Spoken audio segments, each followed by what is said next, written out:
मेरा कहने का मतलब है, जो आलोक बांटता है, जो ज्ञान बांटता है, जो सत्य सनातन धर्म समझाता है। अभी हमारा जो धर्म क्या है, ये मैं जी थोड़ा लोगों को बताना चाहता हूं कि जिस तरह दूध का क्या धर्म है, श्वेत रंग, रक्त का क्या धर्म है, लाल रंग, सूर्य का धर्म है प्रकाश बांटना, बादलों का धर्म है वर्षा कराना, धरती माता का धर्म है अपने वक्ष पर समस्त प्राणियों, पूरी प्रकृति को अपने वक्ष पर धारण करना। उसी तरह मनुष्य का एकमात्र धर्म है समस्त प्राणियों, समस्त जातियों में करुणा, दया और अपनत्व की भावना जगाना, सर्वधर्म समभाव में विश्वास कराना, वसुधैव कुटुंबकम का पालन करवाना, धर्म निरपेक्ष रहना, मनुर्भव, मनुष्य बनो, मनुष्य बनना, यह हमारा सत्य सनातन धर्म सिखाता है। फिर जब ऐसे संत समाज जो ये जो ज्ञान बांटते हैं, उनका इस तरह से नरसंहार हो, ऐसा दुर्व्यवहार हो, राक्षसों की तरह उन्हें पीटा जाए, उन्हें मारा जाए, तो मन जो था बहुत ही विचलित था। तो मैंने कहा कि अब हम एक फिल्म बनाएंगे जिसमें हम लोगों को बताएंगे कि हमारा सत्य सनातन धर्म क्या है। और ये फिल्म केवल साधु लिंचिंग पर आधारित नहीं है। इसमें गौ हमारी माँ है, गाय को माता क्यों कहते हैं, उसका क्या उपयोग है, क्या क्या चीजें हैं, ये सारी चीजों को हमने इकट्ठा किया है। तो मन बहुत तो विचलित होता है जी कि एक गाय जो अपने पूरे जीवन काल में सिर्फ देती ही देती है, जो दया की मूर्ति है, जो त्याग, जो बलिदान की प्रतिमूर्ति है, वो सबको देती ही है। और उसको दूध कहो, आप कहिए, उसका गौमूत्र कहिए, उसका गोबर कहिए, हर एक चीज वो सिर्फ देती है। करोड़ों की, अरबों खरबों की जो डेयरी इंडस्ट्री है उस पर टिकी हुई है। और केवल उसके वृद्ध हो जाने पर, उसके बूढ़े हो जाने पर आप कहते हैं जी उनको अबैंडन कर दो, कुछ अपने निजी स्वार्थ के लिए उसको बेच दो और उसका गाय का मांस बेचकर खाओ। नहीं, ये नहीं होगा। मेरा तो जी ये कहना है कि गाय जो है कि माँ अगर आपकी बूढ़ी हो जाए, माँ जो है आपकी वृद्ध हो जाए, तो उसे काटा नहीं जाता, उसे मारा नहीं जाता, उसकी सेवा की जाती है। ये सारे थॉट्स थे। तो पुष्पेंद्र जी, मेरी फिल्म की शुरुआत जो एक सीन, मैं मेरे पिक्चर का एक सीन है, मैं आपसे शेयर करना चाहूंगा, जो लोग देखेंगे। उसमें एक सीन है, एक जर्नलिस्ट है, वो कहती है कि स्वामी जी, वो पूछती, जो मेरे पात्र कैरेक्टर है, कि स्वामी जी दूध किस जानवर का सबसे उत्तम होता है? तो स्वामी जब हंसता है, कहता है कि बेटी, दूध तो भैंस का ही उत्तम होता है। तो कहती, स्वामी जी फिर तो आपको भैंसशाला चलनी चाहिए, आप तो गौशाला चलाते हैं और दूध आप भैंस का उत्तम बता रहे हैं। कहा बेटी, आपने दूध के विषय में पूछा तो दूध तो भैंस का ही उत्तम होता है, क्योंकि आपके लिए वो दूध है।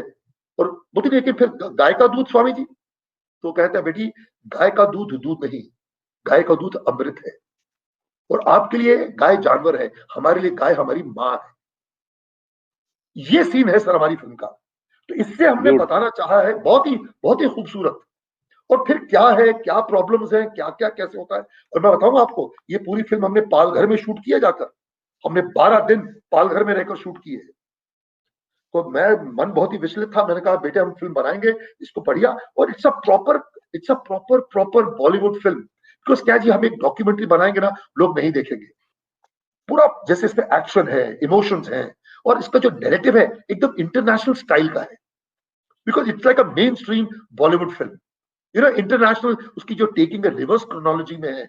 जैसे इंटरनेशनल फिल्में बनती हैं तो उसकी जो टेकिंग मेकिंग टॉप क्लास है। और उसका मतलब आप फिल्म जब देखेंगे लगेगा बहुत स्लीक, इसकी एडिटिंग, इसका जो मेकिंग बहुत ही इंटरनेशनल है।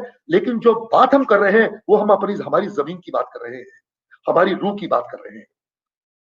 ये हमने फिल्म बनाई जी। फिर टाइटल ट्रैक जब था तो एक राष्ट्र कवि है लखनऊ में, नरेश कात्यायन जी, वो मेरे उन्होंने प्ले के, हाँ नरेश कात्यायन जी लखनऊ के हैं, वो राष्ट्र कवि हैं। उन्होंने मैंने जो प्ले बनाया था महाभारत एन एपिक टेल, उसका टाइटल ट्रैक उन्होंने लिखा था। फिर मैंने उनसे कहा कि नरेश जी, ये मेरे थॉट्स हैं, मैं ये फिल्म बनाना चाहता हूँ, तो आप इसमें योगदान दीजिए। वो आगे आए, और ये जो संहार द मिसाइल, आपने संहार कर जो आपने शीर्षक गीत सुना, इसको उन्होंने लिखा। और ऐसा मेरा था कि ये जो गाना है ये केवल गाना ना हो, ये एक युद्ध नाद हो, ये एक राष्ट्र गान बने, हर भारतीय, हर सोए हुए हिंदू को जगाए मेरा यही है कि हमारा क्या है कि पता नहीं, मैं समझता हूं कि जो एक अर्जुन सिंड्रोम, एक अशोका सिंड्रोम हमारे हिंदुओं में छाया हुआ है। मैं जब युद्ध में पहुंचे तो नहीं, मैं कैसे मारूं, शस्त्र डाल दो, कैसे मारूं साहब इनको, ये तो मेरे ताऊ हैं, ये मेरे चाचा मामा हैं, ये तो मेरे लोग हैं, मैं नहीं मार सकता। फिर कृष्ण को समझाना पड़ता है, कोट भाई नहीं। तो आप इस गाने का अगर आखिर में सुने तो वो कहता है कि वो गुरु हो या पिता, या कि भाई हो सगा, अधर्म पर जो बात हो तो गीता ज्ञान को जगा। तो कहने का मतलब है कि उठो, पार्थ बन, धनुष उठा और बुराई का संहार कर, तमस का संहार कर, अधर्म का संहार कर। तो ये बहुत ही, ये हमने बनाया है जी, इसको फिल्म को बनाया है, और मुझे पूरी उम्मीद है ये लोग देखेंगे और इसको लोग पसंद करेंगे। मेरा तो दिल है पुष्पेंद्र जी, इसके बाद में जो संत समाज है, जो सन्यासियों ने जो जो किया है, मैं उस पर भी एक ऐसा कुछ चीज बनाऊं कि क्या क्या उनका योगदान रहा है इन संत समाजों का, संत समाज का, हम इस पर भी अवश्य फिल्म बनाएं। ये मेरा दिल। बहुत खूब, बहुत खूब, बहुत खूब। आपने जब अभी बातचीत की तो आपने एक जिक्र किया विजयनगर के बारे में। जी जी, हाँ जी। और विजयनगर के बारे में इस देश में हुआ ये है पुनीत भाई, पत्रकारिता में 25 साल रहने के बाद मुझे लगा कि जिस मकसद से इस फील्ड में जब आए थे तो मुझे लगता था कि कुछ हम नैरेटिव बदलेंगे, लेकिन लगा कि जब तक आप नौकरी करेंगे तो इस देश में नैरेटिव नहीं बदल पाएंगे, जब तक आप खुद अपनी तरफ से इनिशिएटिव नहीं लेंगे। मैं एक छोटी सी बात, इसलिए क्योंकि आपने विजयनगर की बात की, उसका रेफरेंस दिया, मैं बड़ा फैसिनेट हूं विजयनगर की पूरी सभ्यता को लेकर के।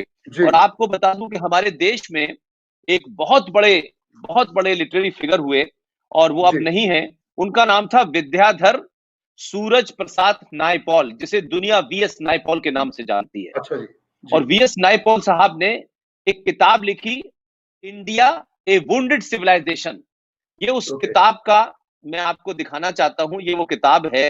और इस किताब के अंदर, इस किताब को 2001 में लिटरेचर का नोबेल प्राइज मिला। ओहो, अच्छा जी। लेकिन ये चर्चा का विषय नहीं बनी, क्योंकि इसने भारत की सोई हुई सभ्यता के बारे में बताया। इसने अकबर महान है, औरंगजेब महान है, ये नहीं लिखा, इसलिए इस पर चर्चा का विषय नहीं बना, इसलिए इसे भारत में रिकॉग्निशन नहीं मिला। और ये साहब, इनको 1971 में मैक्सेसे अवार्ड मिल चुका था। और आप सोचिए 2001 में इतना बड़ा नोबेल लॉरिएट हमारे देश में रहा, लेकिन क्योंकि इसने भारत की सोई हुई सभ्यता के बारे में देश को बताया इस किताब से, और इसको इतना बड़ा पुरस्कार मिला, तो इस देश के लोगों को पसंद नहीं आया। ये मैंने इस रेफरेंस में कहा। लेकिन मैं ये कहना चाहता हूं कि आपने इस पूरी फिल्म का क्या पस मंजर है, किस बैकग्राउंड में बनी है, क्यों बनी है, क्या इसमें इमोशंस हैं, सेंटिमेंट्स हैं, इसमें लोगों को समझने की चीजें हैं, और एक तरीके से आपने एक नए नैरेटिव को जन्म दिया है। मैं मानता हूं कि अगर आप, पुनीत भाई, आप मुझसे उम्र में भी बड़े हैं और आप एक बड़ी शख्सियत हैं, मैं एक ऐसा सवाल आपसे जानना चाहता हूं कि क्या आपको नहीं लगता कि आपने पुरुषार्थ की बात कही है, सोए हुए सनातन को जगाने की बात कही है, और आपने कहा है कि उठ, जाग, और जो इस संस्कृति के, इस राष्ट्र को तोड़ने वाली शक्तियां हैं उनका नरसंहार कर। आपका टाइटल सॉन्ग यह है जी।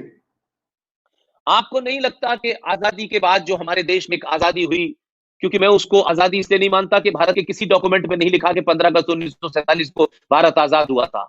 सारे डॉक्यूमेंट ये कहते हैं कि 15 अगस्त 1947 को ट्रांसफर ऑफ पावर हुआ था, और ट्रांसफर ऑफ पावर में और आजादी में फर्क होता है। आजादी लेता है, बार बार क्या कहा गया, हमें आजादी मिली थी, किसी चीज के मिलने और लेने के शब्द से ही इस बात का आभास हो जाता है कि मिली हुई चीज बीच में होती है और ली हुई चीज छीन के ली जाती है। एक में पुरुषार्थ जगता है और एक में आपका एक तरीके से आपकी कायरता चमकती है।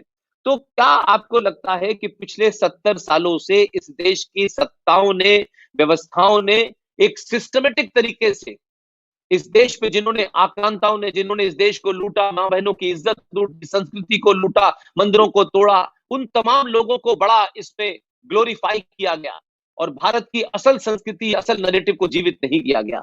तो आपको लगता है कि आज भारत में समाज बदला तो सत्ता बदली, सत्ता बदली तो देश वो तमाम छुपी हुई बातों को जानना चाहता है, उन तमाम इतिहास को पढ़ना चाहता है, उन घटनाओं को देखना चाहता है जिसमें उसके पूर्वज नजर आते हैं, बहादुर पूर्वज नजर आते हैं, शौर्य नजर आता है, जी जी। सम्मान नजर आता है।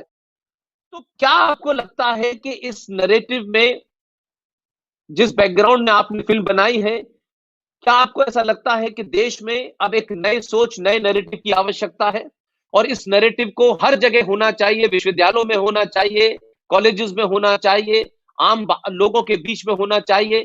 तो मैं समझता हूं कि आपने बॉलीवुड में बिगुल बजाया है कि अब बॉलीवुड के अंदर वो फिल्में नहीं बनेंगी और बॉलीवुड में जो लोग इस देश की संस्कृति को चोट करने की वाली ऐसी फिल्में बनाते हैं जो जनमानस पे चोट करती हैं, उनके आस्थाओं परंपराओं को उन पे चोट करती हैं, उन फिल्मों का अब धीरे धीरे बहिष्कार होने लगा है। और इस वक्त लाइव में जितने भी कमेंट आ रहे हैं, सब लोग कह रहे हैं कि आज के बाद से हम कोई ऐसी फिल्म नहीं देखेंगे जो सनातन के ऊपर चोट करती हो और ऐसी ताकतें और ऐसे फंड से बनती हो जो विदेशी ताकतें इस देश के अंदर हिंदुओं को, सनातन को नीचा दिखाती हो। और उन्होंने कहा है कि एक कमेंट आया है कि हम तमाम सारे लोग आज कसम खाते हैं कि आपकी ये जब फिल्म आएगी तो हम इसका घर घर प्रचार करेंगे, घर घर इसे पहुंचाएंगे और करोड़ों हिंदू इसको देखें ताकि उनमें एक पुरुषार्थ जागे और ऐसी फिल्में जो भारत को तोड़ने, संस्कृति को तोड़ने वाली होंगी, उनका कोई नाम हो, उनका बहिष्कार करेंगे। तो इस दौर में क्या आप समझते हैं कि ऐसी फिल्मों का दौर शुरू हो गया है या होना और ऐसी चाहिए। फिल्में बनेंगी? बनेंगी, बनेंगी, अवश्य बनेंगी। पुष्पेंद्र जी, क्या है कि देखिए, अगर आप देखें ना 1980s का जो दौर था, आप मानेंगे, अगर आप बॉम्बे का आप उठाएं पूरा जो था, तो अंडरवर्ल्ड जो था आपका, कौन थे अंडरवर्ल्ड में? बट फिल्मों में उसके विपरीत दिखाते थे कि जो हर एक मुस्लिम कैरेक्टर बहुत ही पाक नमाजी है, बहुत अच्छा होगा। अच्छी बात है, बुरी बात नहीं है, लेकिन केवल हिंदू को आप एक कैसे दिखा सकते हैं कि जो मेन विलन है वो हिंदू है और वो जो है वो बुरा आदमी है। सरदार को कभी आप बुरा नहीं दिखाएंगे, आप किसी मौलवी को बुरा नहीं दिखाएंगे, आप किसी पादरी को या किसी प्रीस्ट को बुरा नहीं दिखाएंगे, क्योंकि आप डरते हैं। क्योंकि अगर आप करेंगे तो आपका प्रतिकार होगा, वे आपका विरोध करेंगे, आप डरते हैं। तो क्या हिंदू जो है, क्या ये भारतीय नहीं है? क्या ये हमारे देश के नागरिक नहीं है? तो इनका बहिष्कार क्यों? जो बुरा है, आप कॉल अ स्पेड स्पेड। अगर कोई हिंदू गलत करता है, आप उसको बुरा बताइए, उसका खंडन करिए, लेकिन साथ में जो बुरा है वो भी तो वास्तविकता लाइए। मैं ये कहना चाहता हूं, I want to call a spade.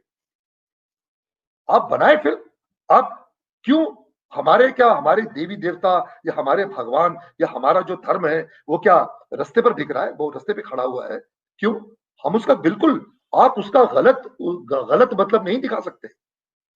आप देखिए फ्रांस में क्या हुआ, आप जानते हैं क्या हो रहा है, को आप गला काट देते हैं, वो आप मतलब फोटो तक नहीं बना सकते। और हमारी देवी देवताएं जो क्या, वो क्या रास्ते पर बैठी हुई हैं, वो क्या बिकाऊ हैं जो आप कुछ भी बनाए और सब देखते रहेंगे?